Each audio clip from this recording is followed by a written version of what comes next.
भाजपाने एकनाथ शिंदेंची त्या 84 जागांची मागणी धुडकावून लावली. ठाकरेंशी थेट सामना झाल्यास पराभवाचा धोका. मुंबई महानगरपालिकेच्या आगामी निवडणुकीच्या पार्श्वभूमीवर शिवसेना आणि भाजप यांच्यातील जागा वाटपासाठी गुरुवारी मुंबईत बैठक पार पडली. या बैठकीत एकनाथ शिंदे यांच्या शिवसेनेने 2017 साली जिंकलेल्या 84 जागांवर आपला दावा सांगितला. मात्र भाजप आणि शिंदे सेनेची ही मागणी सपशेल धुडकावून लावली. भाजपने 2017 मध्ये शिवसेनेने जिंकलेल्या 84 जागा यंदाही शिंदे गटाला सोडण्यास स्पष्ट नकार दिला आहे.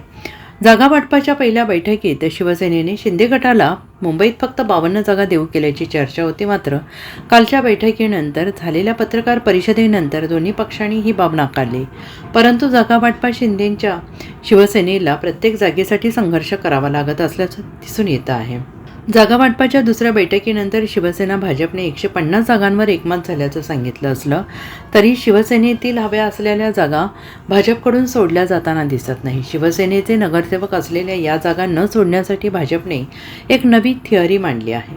2017 साली मुंबई महापालिका निवडणुकीत शिवसेनेच्या वतीनं निवडून आलेल्या 84 जागांवर एकनाथ शिंदे यांच्या शिवसेनेकडून दावा करण्यात आला होता. मात्र या जागा सोडण्यास भाजपकडून स्पष्ट नकार दिला जात असल्याची माहिती सूत्रांनी दिली आहे. यापैकी बहुतांश जागांवर शिंदे गटाचा सामना ठाकरे गटाशी होऊ शकतो आणि तसं घडल्यास शिंदे गटाच्या उमेदवारांच्या पराभवाची शक्यता अधिक आहे.